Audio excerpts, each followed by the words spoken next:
Ну что ж, я думаю, пора. Сделаем такой cold start. Вообще, сегодняшнее занятие у нас заявлено, что оно на английском. Вот. Скажите, как вы чувствуете? Что вы чувствуете по этому поводу? Потому что вообще не принципиально. Я могу говорить на русско-английском, потому что, некоторые термины, они как бы были рождены на английском, и как-то смысла особого их как-то коверкать. Ну да, я могу разок сказать, чтобы было понятно, что это вообще такое, но использовать я дальше буду их на английском. Так что скажите, вот ничего в этом такого нету, сказать, что, можно по-русски все-таки? Или останавливать меня постоянно? Потому что я не хочу одна сегодня говорить, это неинтересно, у нас просто беседа. Вот, мы будем как-то поднимать вопросы, которые волновали вас, но вы боялись их спросить. Сегодня, возможно, я на них отвечу с какой-то минимальной дозой доказательной базы. Вот, за этим стоящей. Ну что, английский это ок?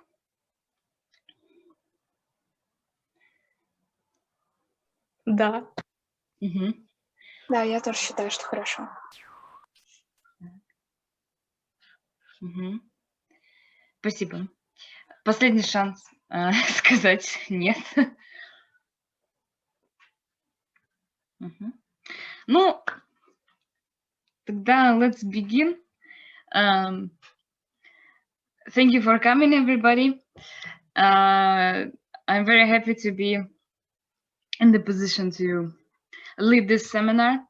Gender linguistics is something that I have been dabbling in for, I guess, 3 years during my studies at HSE. Yeah, and I'm gonna be mentioning my graduation thesis today because it fits really well into the today's narrative. So let's begin by establishing one very crucial thing. Gender is not the same as sex. Sex is a biological feature of a human body, and even sex is not binary. There is not just males and females. There are people who are born intersex, so they may have the genitalia of both genders. And yeah, and gender is a social label. It's in the words of West and Zimmerman, gender is constructed through psychological, cultural, and social means. And the article that I'm citing right now is actually called Doing Gender. So the idea of this article that is reflected in its name is that gender is something that we actively do. It's a performance. It's not an always conscious performance, but nonetheless, we choose maybe subconsciously to behave in certain ways linguistically because we were socialized as a male or as a female, or maybe gender neutral. Some parents, there is a very popular documentary on YouTube that has been sitting in my watched later folder for years, and it's about gender neutral, some experiment, I guess, maybe was it Sweden or was it not Sweden, but they tried the gender neutral bringing up of children. Yeah, I don't know what the conclusions were because I haven't seen it yet, but it's been popping up in my recommended very, very often. So yeah, gender seems like such an such a integral part, I guess, of our understanding of the world. But it's really not. It's not. It's a colonial idea. It's a Western idea. It was spread through colonization and globalization, and a very clear example of that is the third gender called Mahu in Pacific cultures. Mahu have traditional spiritual and social roles. For example, they teach the hula dance, because the hula dance is not just a dance. It has a very deep spiritual meaning. So I guess it's different than some. Yeah, so just think about it whenever you see somebody doing the hula dance. Maybe there's something more behind that. So yeah, so people, typically men, at some point they will decide to become Mahu. Yeah, and to the left you can see the Gauguin's painting called Mysterious Water.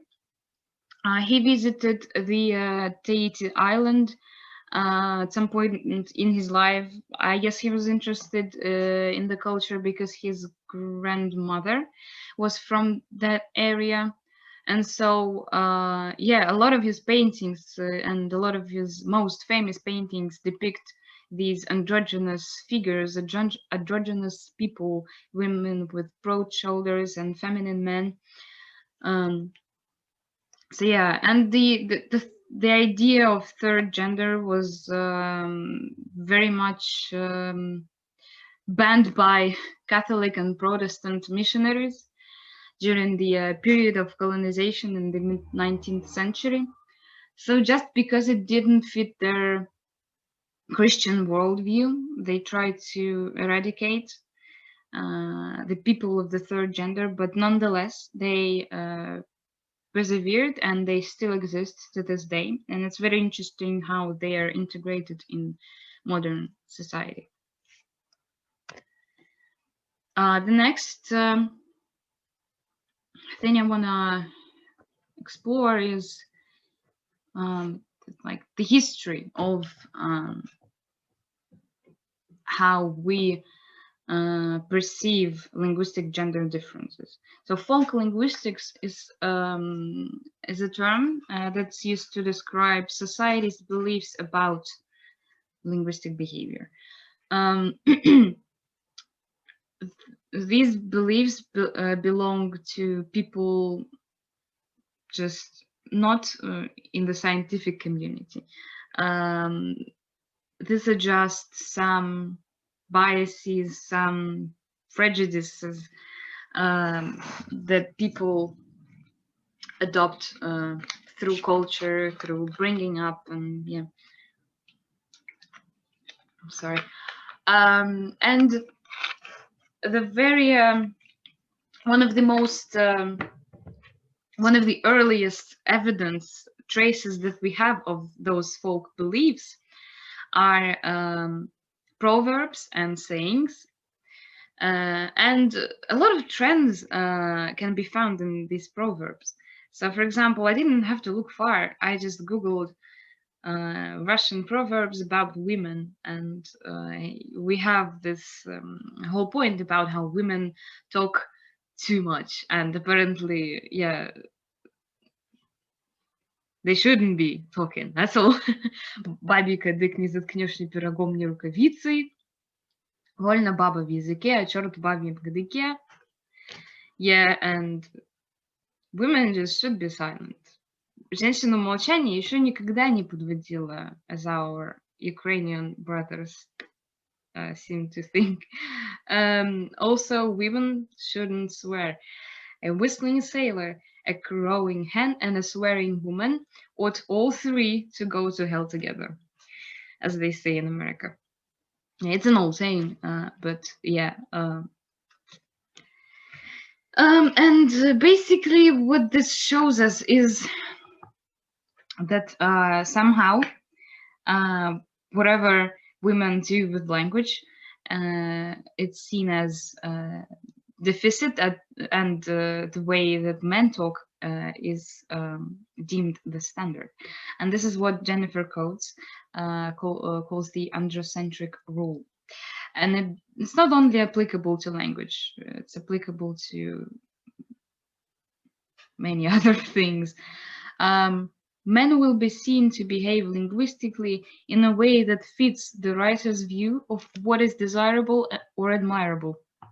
Women, on the other hand, will be blamed for any linguistic state or development which is regarded by the writer as negative or reprehensible.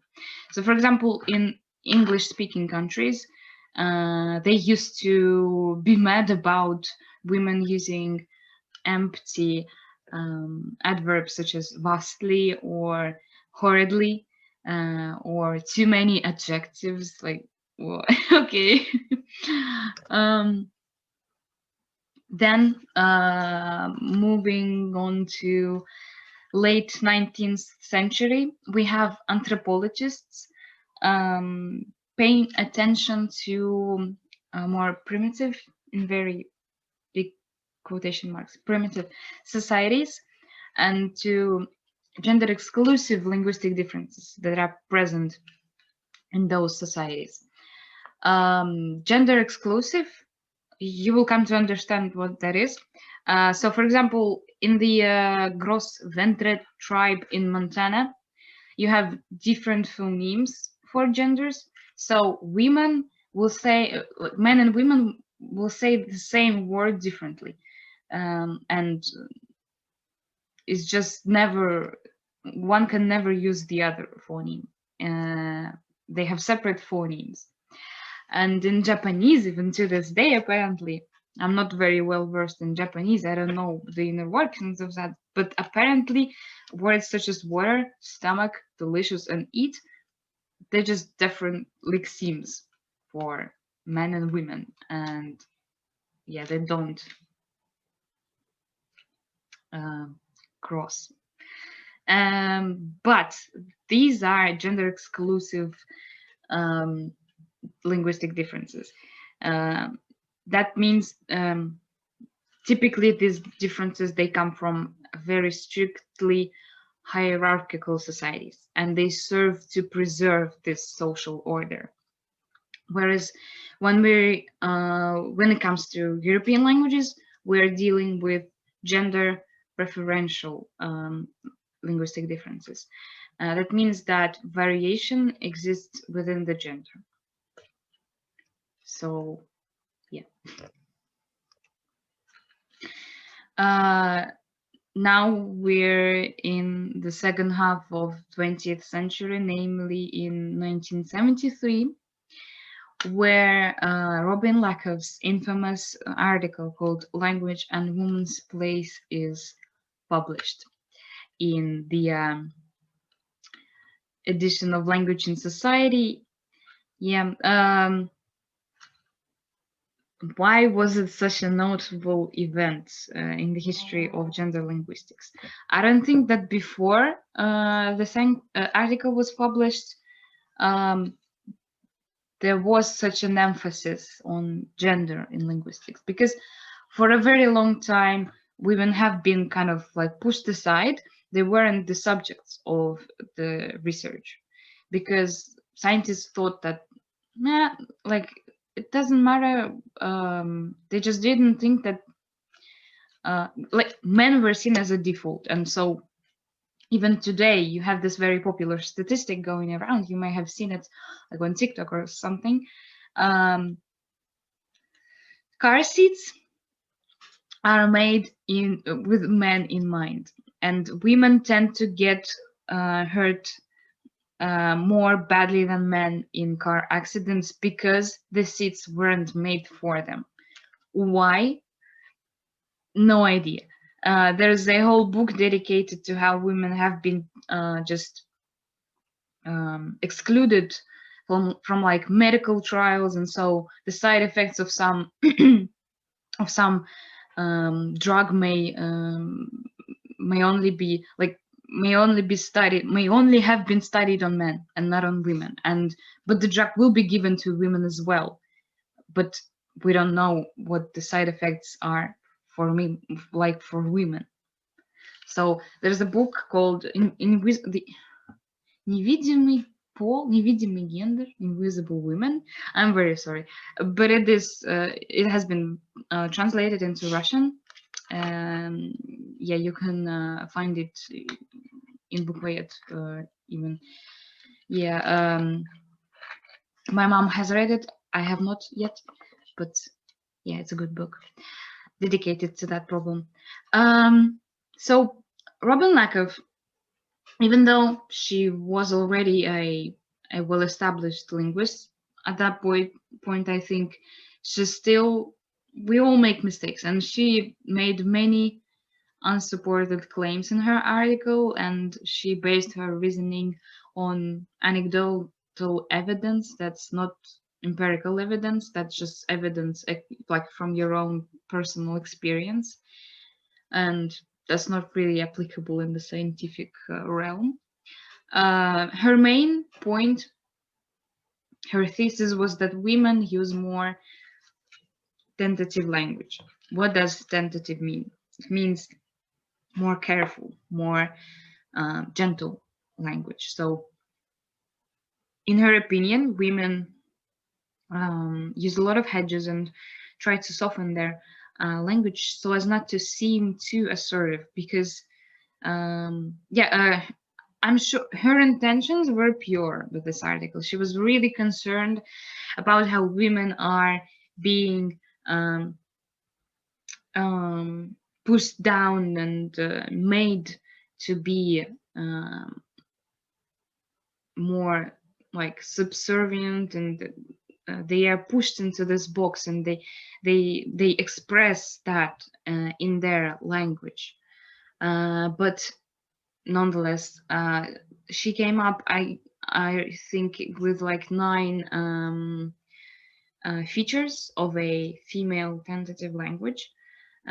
She claimed that, for example, women use more tag questions than men, because, and you can see the example of a tag question in the brackets. It's called, isn't it? And this little tail, isn't it, is what makes a tag question. She said that women use tag questions because it's a very comfortable sort of midway between asking a question and making a statement, which is, as we will see, is not true. Yeah, but she just went overboard with all of the I'm sorry, there's a message in the chat and I want to look at it. Excuse me, I've never been the organizer of the event. Okay, chat. Sorry, you mean that in Japanese, men and women use different synonyms of the same word? Yes, essentially, to say it, women will say one word and men will say another word. I'm sorry, if somebody here knows Japanese, but we were supposed to have Victoria here. Is Victoria here? No, I don't think she is. But anyways, she just studies Japanese, and she might have provided us with more insight. But yeah. So yeah, moving on to Robin Lakoff again. So this article has sparked a lot of discussion and inspired many studies, because people were a little bit outraged that she made such broad claims and such confident claims, having no empirical evidence on her hands. And so they went on to research the features that she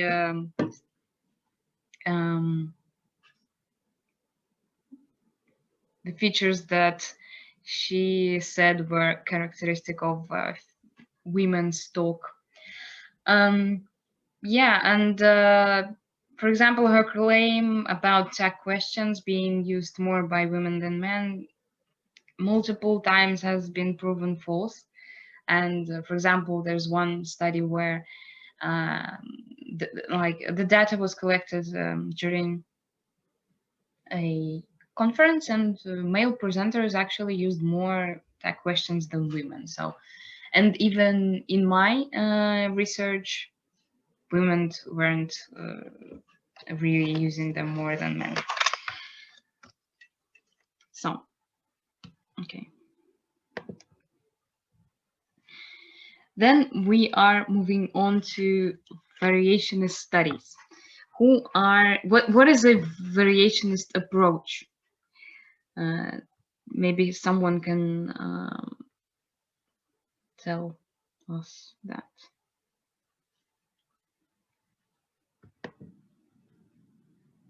Okay, then I will tell you what it is. Variationists, basically, they focus on variation. For example, it can be a phonetical variation of one, for example, one morpheme. So, for example, you have the ending ing in verbs, so like cleaning, speaking, and there are various ways you can pronounce that ending. You can say speaking. I'm sorry for my accent. You can say speaking. You can say speaking in some British accents.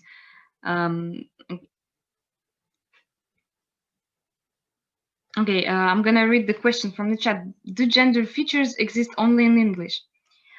So I am talking about English language today mostly because, as always, it's the best studied language.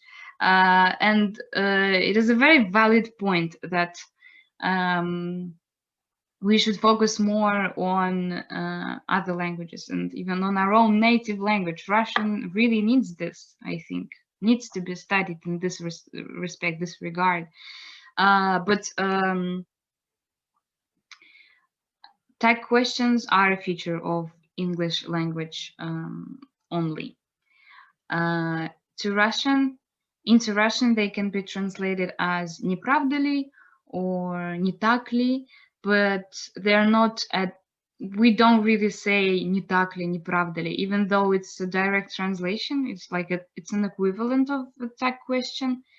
It's not gonna be 100% the same because we just don't use it as much. And yeah, so I hope I answered your question, Alisa. If I didn't, feel free to ask me one more time and reformulate your question. So yeah, variationists. So as I said, you can pronounce words differently, or variationists may focus on some grammatical feature of a language, for example, double negation. Double negation, I'm going to demonstrate, is like saying, I don't see no people here. I don't see no people here. Technically, it's not grammatically correct to say that. The right way to say it would be, I don't see any people here, but people do say, I don't see no people here. And there are motivations behind why people say that. Because it's accepted in their specific community, because they come from a certain region. Yeah, we're gonna get into that a little bit later, into why people choose to speak in a non-grammatical way. So there have been many very prominent studies in the 70s and some in the 80s by variationists. And what they found, like a very prominent trend that they found, was that women's speech tends to be more standardized,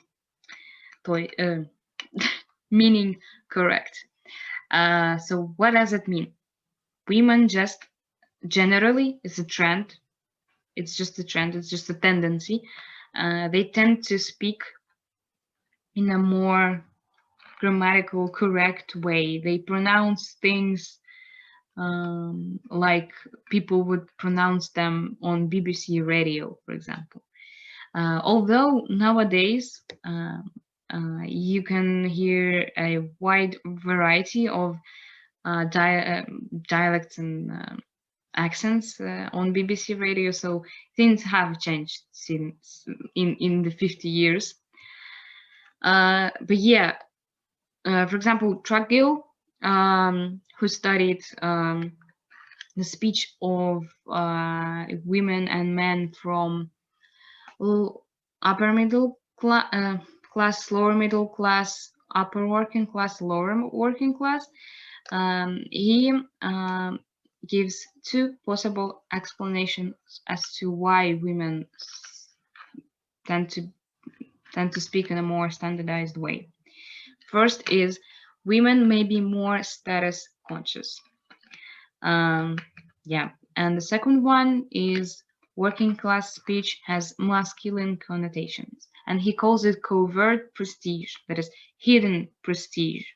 It's hidden because standardized speech, grammatical speech is typically associated with like good education, like a wealthy family, maybe, good manners, and so on. I hope you understand what I mean. Whereas vernacular speech, that is speech that has some slang in it, has some features that are not grammatically correct but are accepted in like certain communities. This sort of vernacular speech is associated with lower class people, uneducated people, and has some negative connotations, but at the same time it has covert prestige. So men will choose to speak in a non-standardized way because they want those masculine connotations to be there. They want to seem like they're from the working class. Whereas women, they aim up. They want to appear as higher up on the social scale than they actually are. And I am saying this is subconscious. We do not realize that we do this. So when I say that women want, I'm not saying that women decide that I'm gonna pronounce this word in this way because I want people to think that I'm from the upper middle class. It's very much a background process, yeah, and it's a product of socialization, yeah. So next slide. Here I came up with this beautiful graph, and it shows another finding of those variationist studies, and that's like and it's that lower middle class women speak more like upper middle class women, whereas men from lower middle class speak more like upper working class. So you can see that these arrows, that they show that women are subconsciously or semi-subconsciously trying to speak like people from upper classes, whereas men are trying to be more similar to people from the working class. Yeah, very important moment here is that we are paying attention to lower middle class people. Lower middle class is in between upper middle class and upper working class. It represents a conflict of identities because people in this class, they are surrounded by two very different cultures, and so this is how they choose to present themselves through their linguistic behavior. I also want to mention that such a strict division into upper middle class, lower middle class, upper working class, lower working class is not something we have in Russia. It's a fact. We have very, very blurry lines between socioeconomic class here in Russia. I don't know why. I want to know why. And I will at some point read something on it, but it is true. And yeah, I'm gonna come back to this point later. So we remember our hypotheses. Two main hypotheses is that women may be more status conscious, and that working class speech has covert hidden prestige. So in line with this reasoning, we have another study, this time in the United States. The previous one was in Belfast. This one is in the United States, conducted by Penelope Eckert, called Variation in Social Practice, Linguistic Construction of Social Meaning in Belton High. Belton High is a high school somewhere in the USA. Here we have two groups of students. You have jocks and burnouts. Jocks are popular kids that maybe do sports, maybe they're a cheerleader, maybe they play American football. Yeah, they're very well liked, I guess, people typically from middle class families. And you have burnouts. Burnouts are kids that don't really care about school, don't care about their grades. They're very much into breaking rules and maybe smoking behind the school building. Yeah. So here jocks represent middle class culture and burnouts represent working class culture. I hope that's clear. So what Eckert has discovered is that jock girls, so girls in these two groups were more polarized in their use of linguistic markers. So jock girls used significantly more standardized forms than jock boys, and burnout girls used more vernacular variants than burnout boys. So basically, girls were more expressive through their speech of their belonging to that particular social high school group. And that contradicts a little bit what we talked about, because then there we had men using less standardized speech and trying to be more like the upper working class, and here we have girls using more vernacular variants because they want to express that they are a part of that group. They're really they do more linguistically, as do jock girls. Because in the, for example, lower middle class women, yes, it is expected that they use more standardized forms, and even middle class women, they may use more standardized forms. But here the difference is very, very clear and evident. Like jock girls use significantly more standardized forms. This can be explained by the concept called linguistic market, introduced by Bourdieu and Boltanski in 1975. The idea is that women seek to acquire symbolic capital because material capital is traditionally mostly seized by men. That means that you typically have in the society, you typically have men in positions of power. There's a very big imbalance in the number of male versus female CEOs to this day, just to illustrate the point.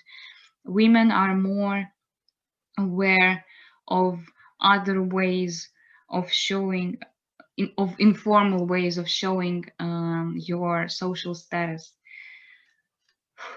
Yeah, I hope that's clear. So, as advertised, we're gonna talk a bit about questions and how they relate to gender linguistic behavior.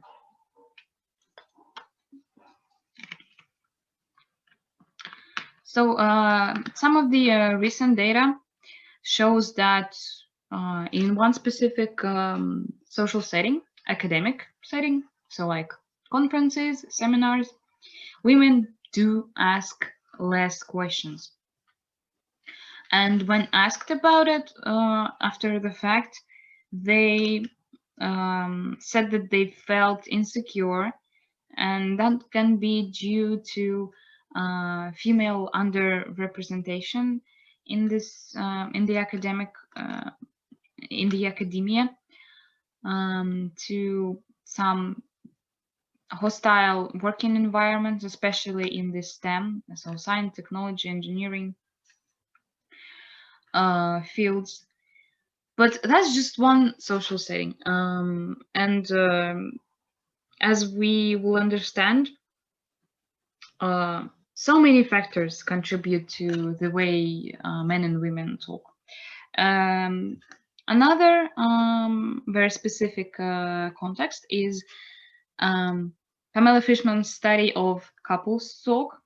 She recorded like daily conversation of heterosexual couples, and she found that women asked 2.5 times more questions than men. Do you have any maybe ideas about why that might happen?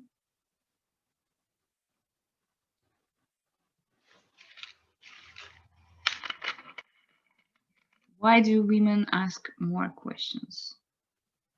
Or rather, why do men ask fewer questions?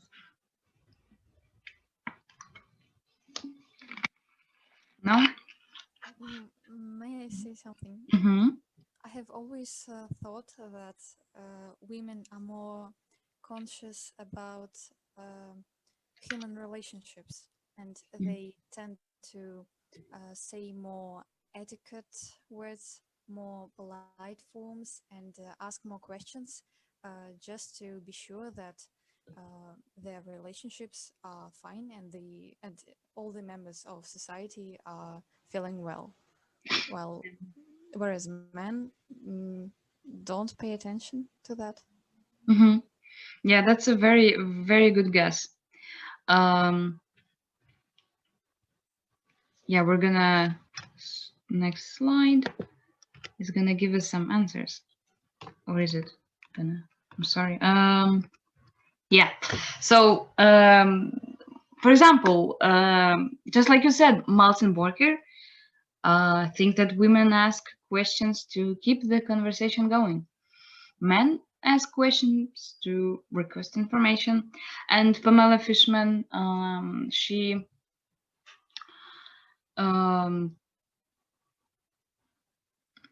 writes about how men will ignore a lot of women's questions, and that silence is like a power tool.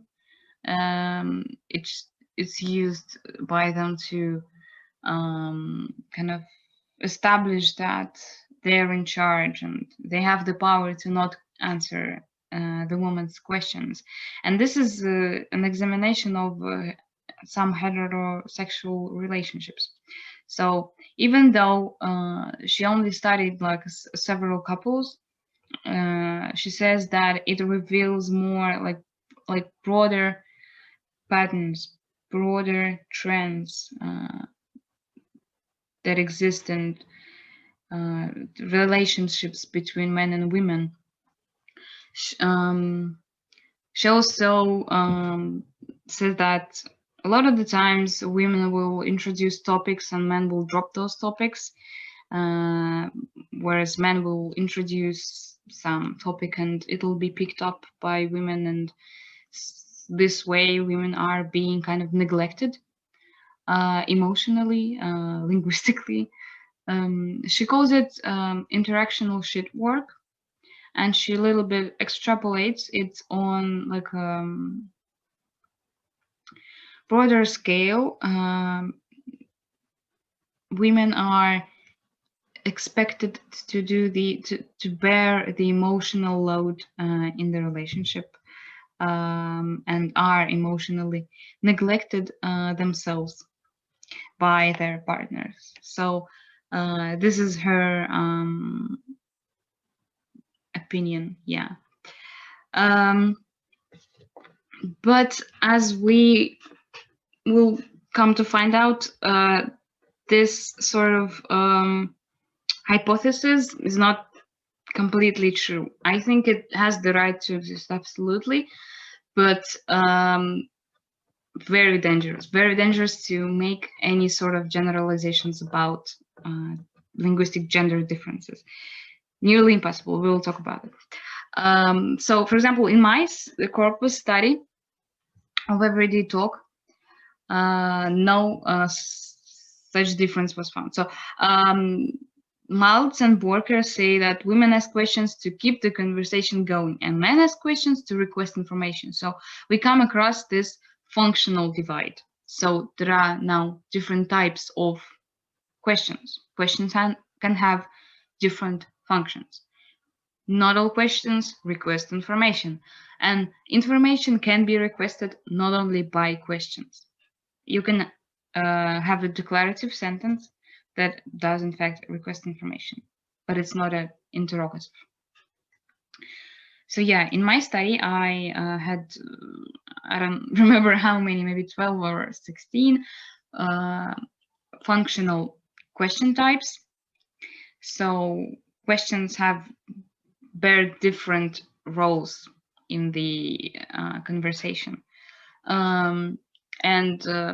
I had this sort of divide where I could divide questions that request information from questions that play a more conversational role, so to say. And yeah, men did not ask more questions that simply requested information, but that's just my study, one of many studies.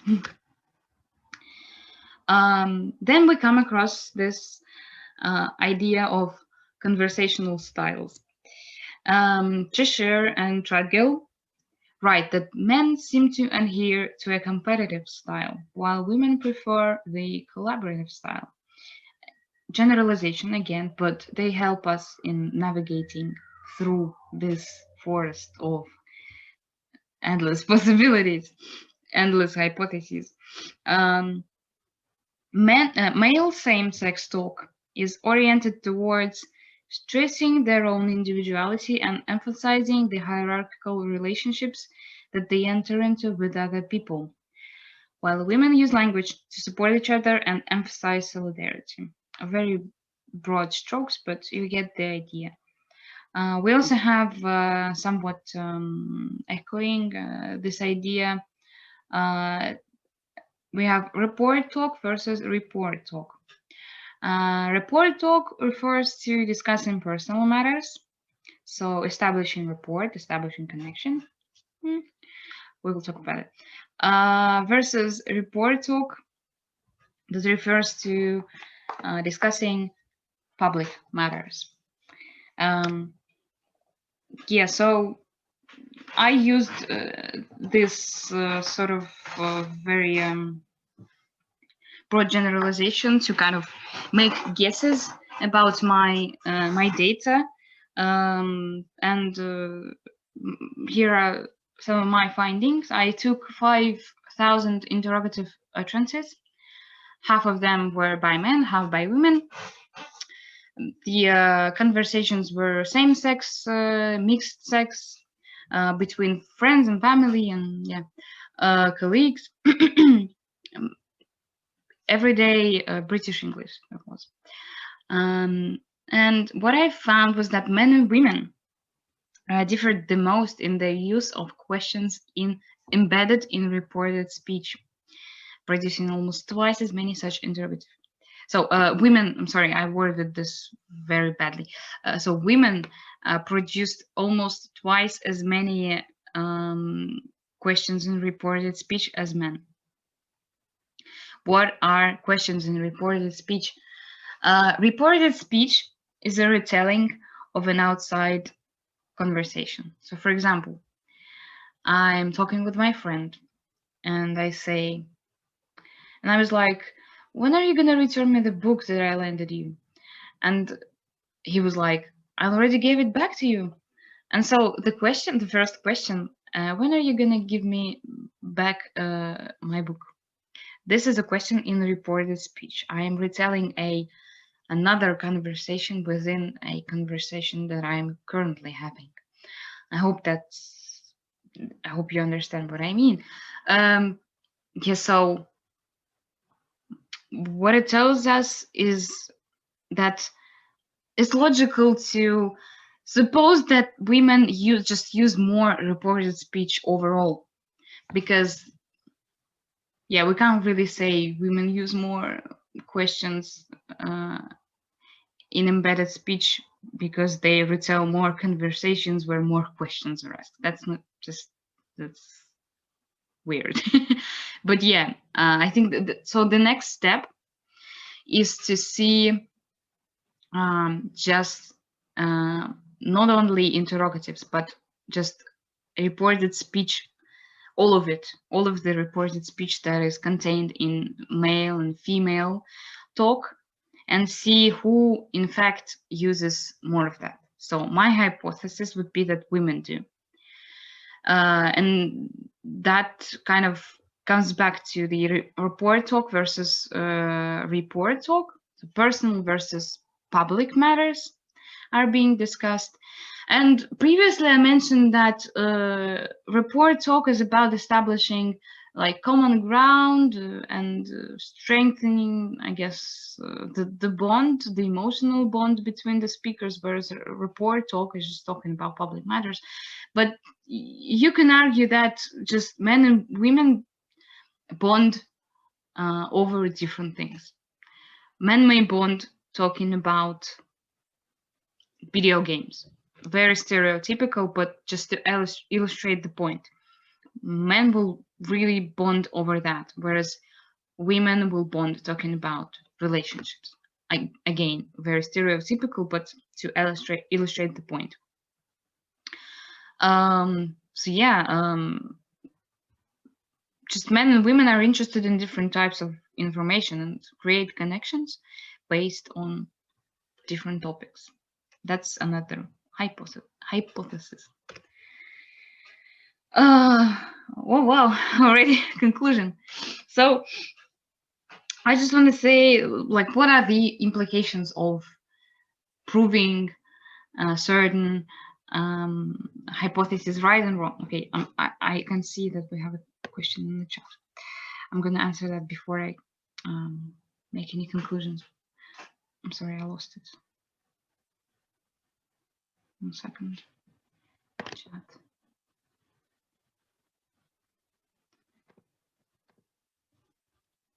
I'm sorry, guys. I've never led a conference before. Can you explain again what interrogative means? Interrogative is a synonym for question. So interrogative utterance means a sentence that is a question. So interrogation, a police interrogation is a police questioning the suspect. So they're asking question. It's an interrogation, and an interrogative is basically a question. Yeah, it's a synonym. Just when you're writing an article, you are bound to use the same words all over again, and just to spice it up, you use interrogatives instead of questions, and questions instead of interrogatives, and it sounds more elevated, more scientific. Yeah. Okay, conclusions again.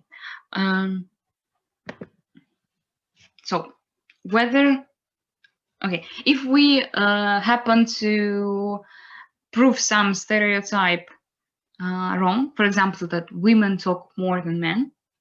If we actually collect a lot of, and there is like, it has been proven that women don't talk more than men, and sometimes they even talk less because they feel insecure, for example, in an academic setting. So yeah, if we prove such stereotypes wrong, then perhaps we can come closer to dismantling harmful gender stereotypes, and to some extent at least, we can lessen the hostile and discriminatory behavior that we see stemming from these folk beliefs, because Daddy Vanya in the kitchen can say, can recite some Russian proverb and say that, shut the fuck up, woman. And that's very harmful. It's because he thinks that women should be silent and women talk too much with their girlfriends, drinking tea and gossiping. Is he gonna care that some study proved him wrong? Maybe not today, but I really want to believe that in 100 years, this will be common knowledge. It will be public knowledge that that's not true. And perhaps it'll help to make Daddy Vanya less of a dick. Then if we do find some hypotheses to be actually correct. Oh, I skipped a slide. Oh my god. Okay, sorry guys. If we do find some stereotypes to be truthful, then it'll help us to detect and call out harmful identities if they are of statistical character, and work toward constructing and encouraging identities beneficial for society as a whole. To elaborate a little bit on that, for example, if we do find that women ask less questions, it's going to make us think about why they do so. And we will find that women aren't really welcome in the field of technology and science and engineering. People don't believe in female specialists, and this is why they feel insecure. So maybe we can work towards changing the atmosphere within that academic community, or, you know, just language aside, for example, men tend to be embarrassed about expressing their feelings, and this will result in higher suicide rates, or just emotional burnout, and we can look back into their childhoods, for example, and the way they were raised, and we can work towards sculpting a better strategy of raising both girls and boys in a healthier way, so that they become healthier, mentally healthy. They grow up to be okay. And whether the findings of gender linguistic research support the claims about female and male speech or not, they give us a fuller understanding of what it is to be a gendered member of society. I'm gonna cover one last point and that I skipped, and then I'm gonna read the question from the chat. Where did I? Yeah, this is the slide that I skipped. It was making a point about how gender cannot really be isolated from other aspects of a person,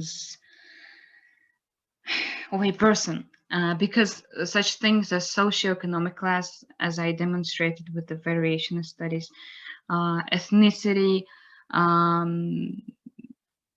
the region that they're from, the social group that they identify with, all of that intertwines to produce their linguistic behavior. So it is crucial to observe linguistic and gender practices in the context of a particular community's social practices and not discredit an individual's socioeconomic background. Yeah, so for example, Tragil studied linguistic behavior in Belfast. As far as I remember, he questioned people on the street, on one specific street, on one specific spot on this globe. So it is a very well done research because it is so specific. Laba, for example, an author of other very important variation studies, he studied the speech of people in one specific New York mall, one department store. And this is what makes his study so good, because yeah, and it's a little bit scary because we have a whole, like, several continents that you want to be able to generalize about, but it's not really possible until you've studied these very specific communities. I don't know, there probably won't be a point in time where we can safely say that women talk like this and men talk like this. It is nearly impossible to make that sort of statement that would be true for every community, every country, every socio-economic class. But we can try. And I'm really inspired by the variationist studies, even though this is not the approach that I took in my research. I'm very inspired because they constructed a theory that even when it's disproven by, for example, Trudgill's theories were kind of disproved by Penelope Eckert's study of high schoolers, but then it made it work. So it's like исключение доказывает правило, something like this. I think it's very beautiful that even though at first you look at the data and you say, well, that's not really what Trudgill said, then you make it work, and it still makes sense within his framework. Okay, I'm gonna read the question. And I'm gonna stop demonstrating my screen. I'm sorry. I have an update regarding the part about Japanese men and women using different words for the same things. Anastasia, maybe you can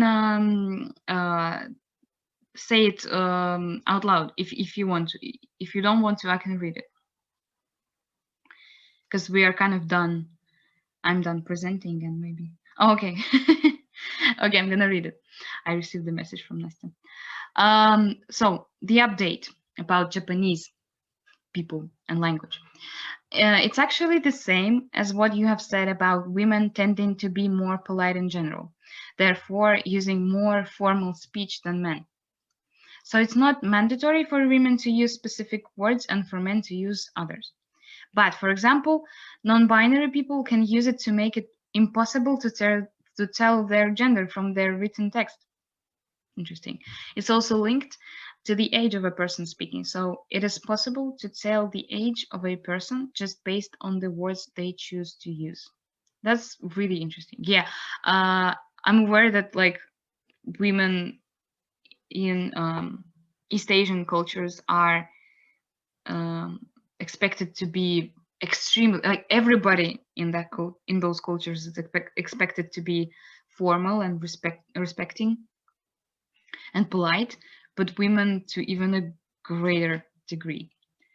Yes, so thank you for the input. So I am yeah, I have a slide of resources that you can later look at. Cite your sources, kids. Yeah, I'm gonna post it in the group somehow. I've never done that before, with along with the recording of this seminar.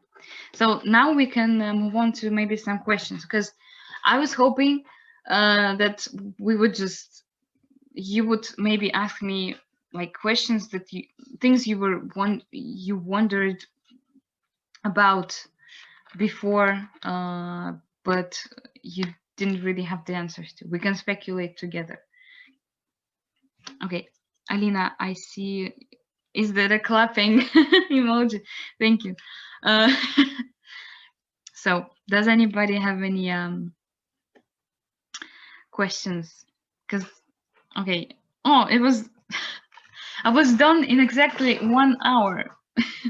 And when somebody asked me how long is this seminar is going to last, I was like, well, I'm gonna talk for maybe an hour, and then we can maybe spend half an hour discussing things. And I actually, I did speak for an hour exactly. So, guys, I wanna hear something. What are your thoughts? Do you think maybe? What do you think about like women being more like conscious about how they make their interlocutor, like the other speaker, feel? Do you think that's true? Is that true for all women? Is it true for you? Do you have maybe some female friends that are very rude and they don't conform to that general statement?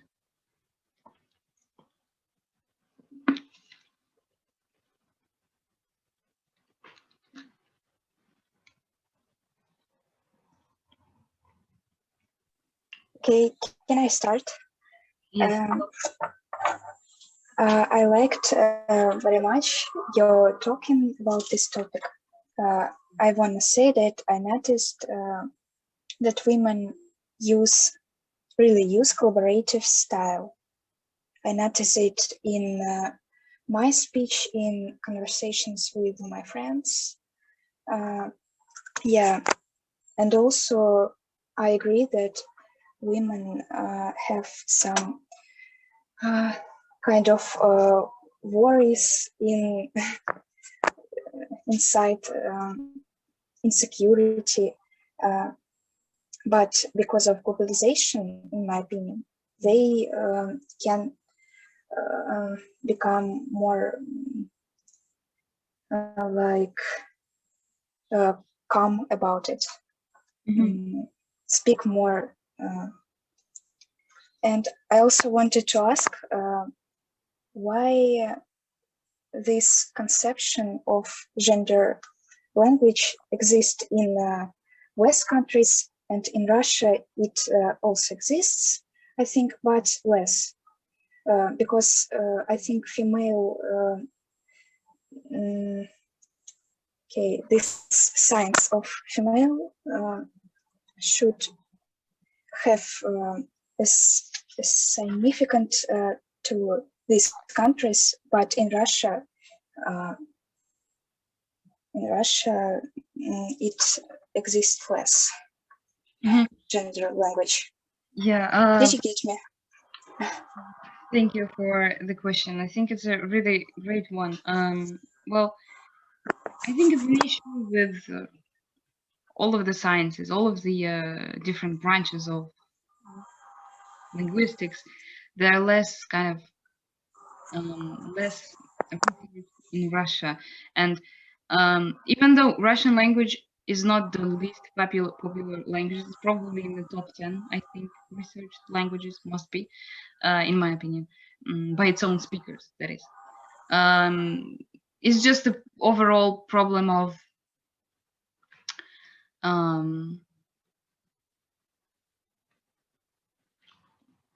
like the international scale of science is more salient.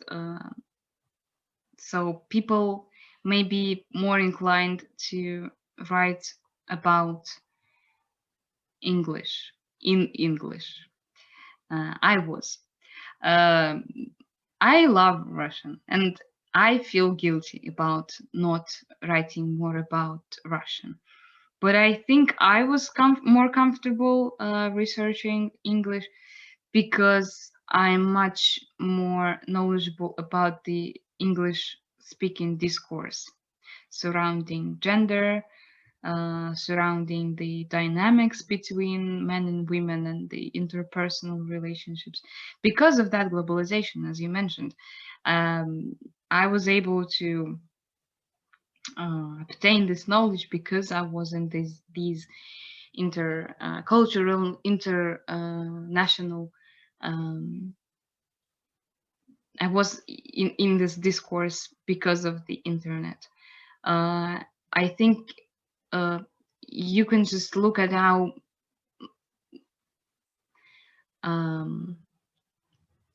much, like for example, feminist literature comes from English speaking women and people, authors. It's just somehow I think it's quite a recent issue. So, for example, about communism, you had German people and Russian people writing about it. And if you want to get into communism today, you would read those authors. But if you want to get into feminist theory and gender theory, you go to English-speaking authors, just because of how quite recent this issue, the whole issue of gender is, and that applies to gender linguistics. Yeah, so I guess the short answer is that it's more, you're gonna get more traction if you write in English about English, and there has been a lot of studies about English, so you have more data to cite in you, like more other people's thoughts on English language. You have much stronger foundation. But this shouldn't discourage, I think, the young researchers. We should be paying attention to our wonderful, beautiful, strong, unique Russian language. It deserves to be studied, and we can become the foundation that other people can later build on. Yeah. So the question, yeah, I think I answered it. I wanted to say something regarding, I guess, globalization. Oh yeah, the collaborative style. I wanted to mention, Alina, I will ask, okay, in a second. I wanted to mention this sort of narrative of how men, especially men on dating apps and dating sites, they don't really know how to keep the conversation going, and so women will they will have to ask questions in order to keep the conversation alive, and it's very frustrating. I'm sure you understand what I mean. Alina, you are welcome to ask your question. Yes, thank you. So, first of all, thank you for your very interesting presentation. And then, okay, so I have a question globalization-wise on the topic of globalization. And so, long story short, recently I've been spending too much time on Twitter, and I've had like a culture shock almost, because I witnessed that actually there is a population of people, like Russian speaking people, who use so I don't know the term in English. So they say, for example, я спели, for example. So this is a way to show that they might identify as non-binary. So, and I was really confused. So my question is, do you think that it is like an effective way for Russian-speaking people to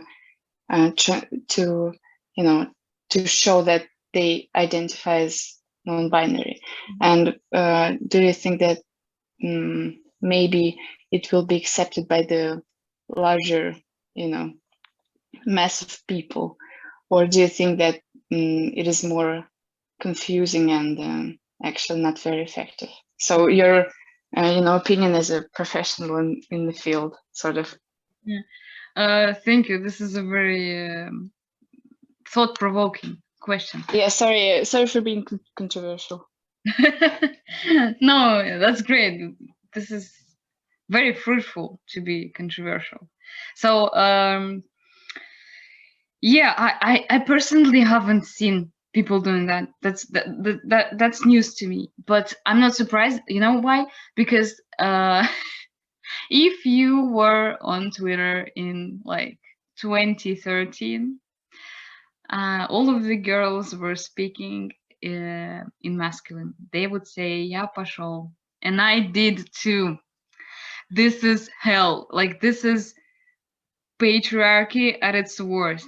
We wanted to disconnect from being a woman so much because of what's associated with being a woman, that we used masculine while referring to ourselves.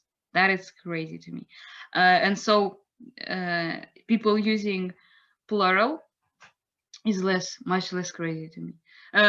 I think it's a calc from English, of course, because for those of you who may not know, in English, they use the pronouns they to refer to somebody who doesn't identify as either male or female. So it'll be, they came to visit me. And I think in English, like, it's not a new thing to use they as a gender neutral pronoun. It has been there for centuries, but it has been more widely, I guess, used and accepted in the recent years. And so in Russian, yeah, that's a burden of a gendered language. Objects have gender. Taburetka is female. So I think maybe it's a temporary way out. Maybe it's gonna stick. Like feminitive. They are a very, very controversial topic for some reason, but I think we all as linguists can agree that people make the language. Manners maketh man, and people make the language, and what's useful is gonna stay, unless there is some kind of no more free speech. I don't know, but yeah, I think it's interesting. I really haven't seen it myself. I want to, because yeah, Alina. Yeah, I will send you a link. Yeah, thanks. I wanna see that. Yeah, I think it's and in Russian it's only applicable to the past tense, because gender is explicit only in the past tense. Я спела, а я пою is gender neutral. So there is this conflict a little bit of singular versus plural, because maybe if you want to be logical, then we should use either or, singular or plural for every tense. But I think that people who feel the need to this is what's comfortable for them, then they should go ahead and use it. Yeah, I think it's valid. I wouldn't really like, I can, if I really don't like it, then I can keep it to myself. I guess, because I'm not yet non-binary. And but I do, but for example, when speaking English, I'm very comfortable with being referred to as they, because really doesn't, I don't know, people, I guess, see it as something unnatural, but it's really, it's neutral. It doesn't have, it's neutral. So the feelings that I have towards it are neutral, maybe slightly positive. But yeah, I stopped making sense. So does anybody have any thoughts on this topic? Maybe on the topic of I have another question. mhm, I have heard of stylometry methods in linguistics mhm, when programmers use, well, maybe Python, maybe other applications for identifying the author of some text. So we teach programs to notice some features of a certain author, for example, Homer or John Rowling, many other people, and the computer learns to identify the author of any anonymous text. So my question is it possible to teach computers to tell apart female speech from male speech, or the differences are so uncertain that even computer can't calculate it? yeah, that's a very great point. Thank you. And it's very easy to test this because you just feed the algorithm, you feed it texts, you train it on a set of texts, and you tell the algorithm, this is a text by a woman, this is a text by a man, and then you take another set of texts and it tries to identify the gender of the writer. I think just because I want to try to Google it somehow very, very briefly so that I don't waste anyone's time. So, stylometry,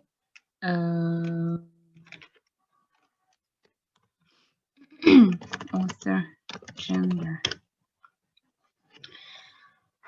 Gender attribution, tracing stylometric evidence beyond topic and genre.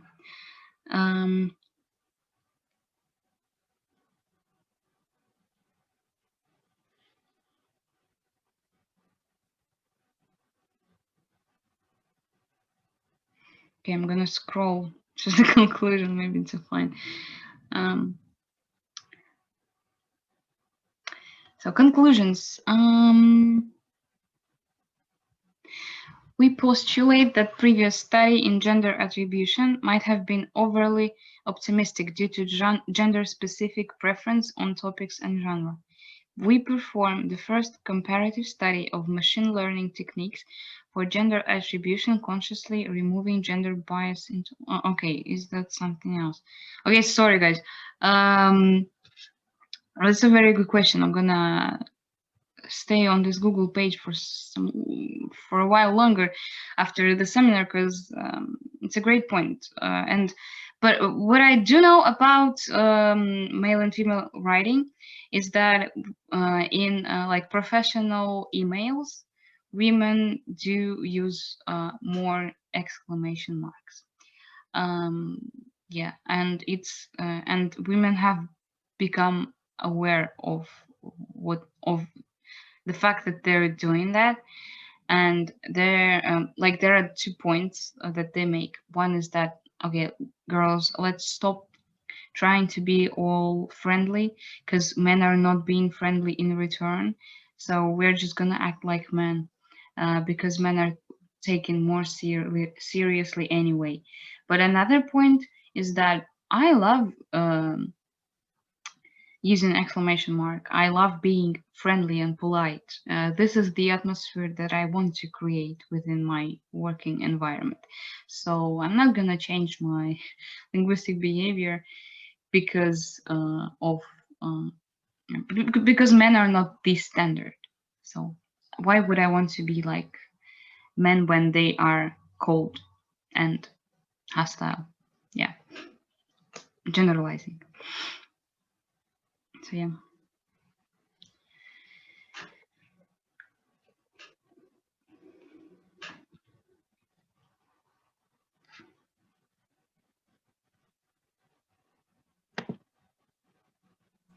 Oh, actually, that's a great point. What you have just mentioned, that even though we might be aware of our so-called feminine speech and feminine manners, we shouldn't be ashamed of this. We shouldn't talk like men just because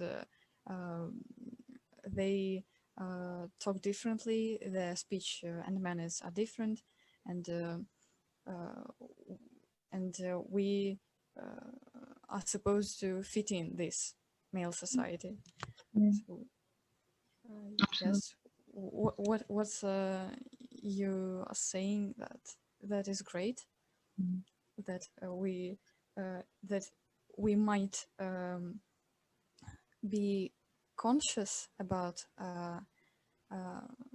some special features of female speech, but we shouldn't try to change it. Yeah, So and what do you think about our consciousness of female and male speech differences? Well, I have a bias here because I do think that women are.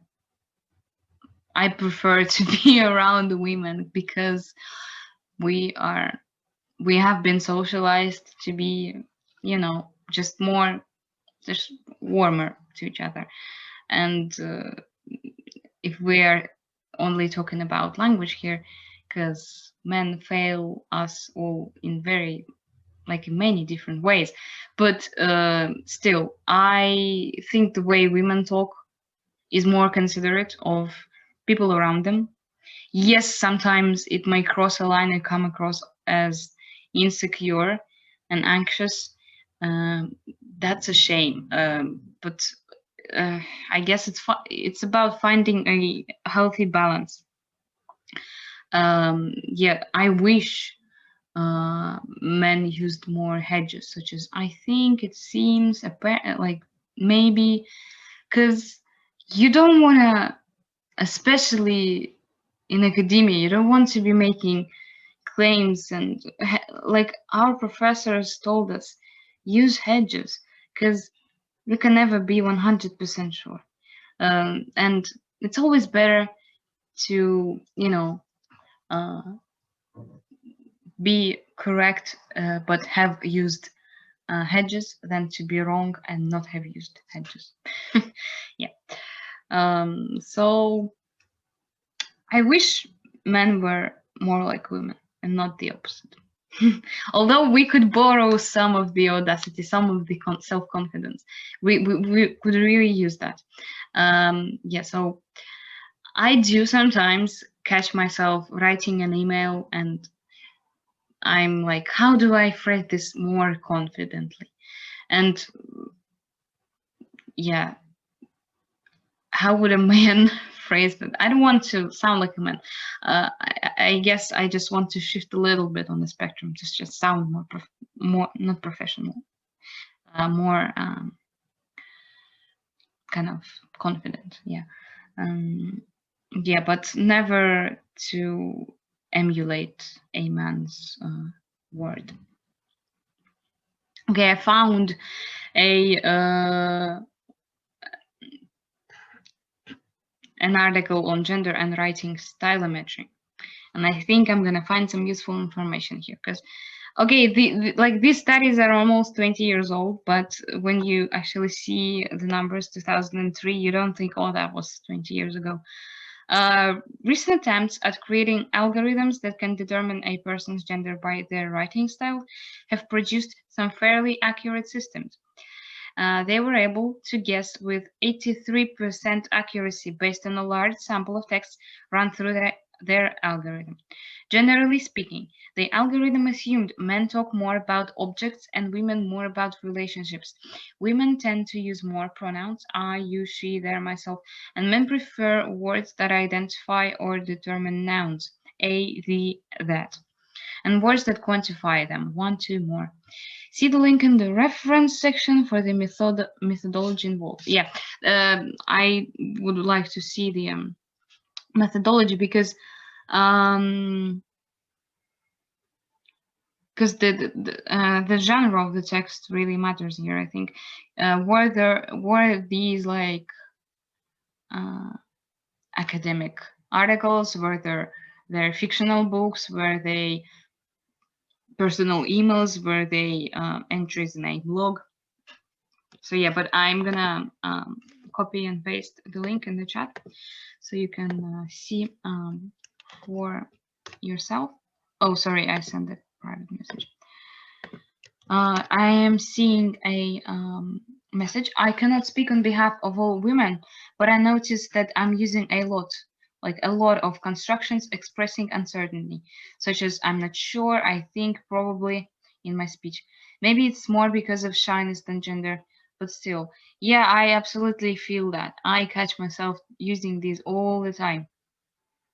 For me, I think I don't want to be, yeah, well, yeah, I'm just shy as well. Yeah, I relate. I don't have, can't say if it's, I think it's both. I think it's a lot of factors coming together. This is what we talked about. So many factors contribute to the way we talk. It can be both gendered socialization and personal character, such as shyness, coming together to, you know, amplify the hedges in your speech, or yeah. Yeah, I'm not sure. I think probably, yeah, it kind of on one hand it's a useful way to signify that you're not arguing with somebody. I hate confrontation.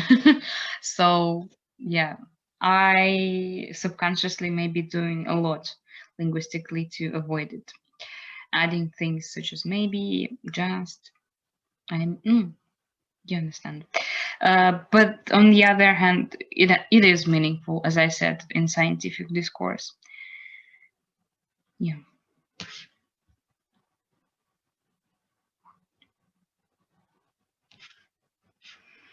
Yeah, there's also, I was reminded of how, and it's been featured in many like detective stories, how you can tell a man's handwriting from a woman's handwriting.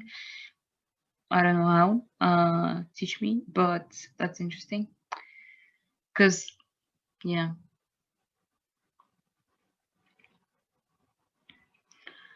Any other points?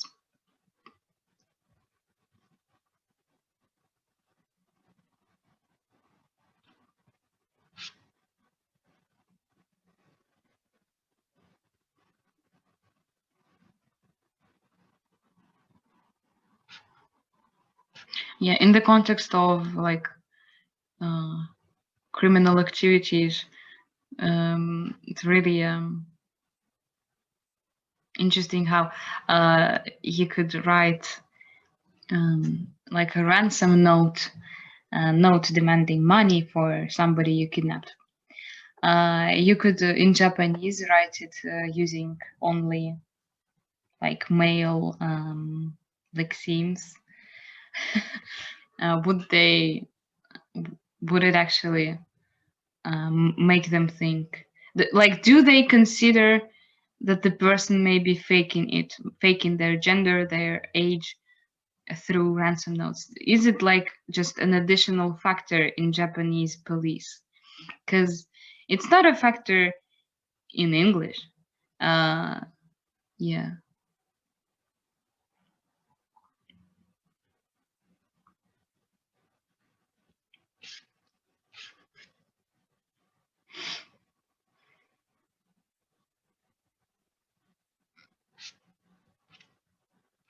Okay, so we are doing very well on time. Like, I'm very pleased by how exact the timing is. It's 7:31 right now. So if last chance to bring up a point, ask a question.